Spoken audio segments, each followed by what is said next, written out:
Welcome to Loving God and Loving Life. Here we are in Acts chapter 9, where the theme is Jesus revealing himself to Saul and God using Peter. This chapter is half Paul, the first half. The second half is Peter. And you've heard me say this before. We tend to exalt these men as just being completely out of our category.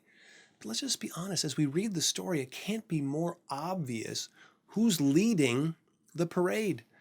Jesus is the one who reveals himself, shines a light on Saul, who becomes Paul, in such a way as to knock him off of his horse. And then we read in the 15th verse, Jesus is speaking to a disciple, Ananias, sending him to go. And he says, "Go, for Saul is my chosen instrument," Jesus is saying.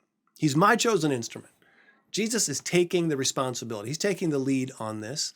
Let's not exalt Saul so much. Yes, Jesus uses him in a profound way. But you know what? I think Paul's heart was to do God's will. I think that's your heart and my heart. Do I have a perfect explanation as to why they were seeing maybe more radical miracles than I am in my face? But here's the truth. Paul, nor Peter, nor I can do a miracle.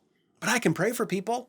And that's exactly what the chapter ends with two profound miracles. But if we're just honest, what was Peter's part? Peter's part was to pray for these people. Can you do that?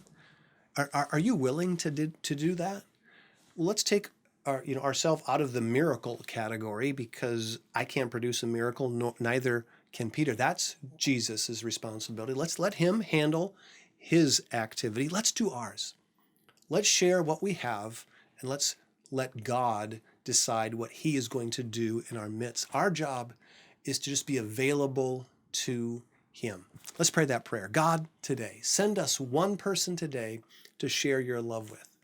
My friends, never forget that doing God's will and loving God, it's the only way to love your life.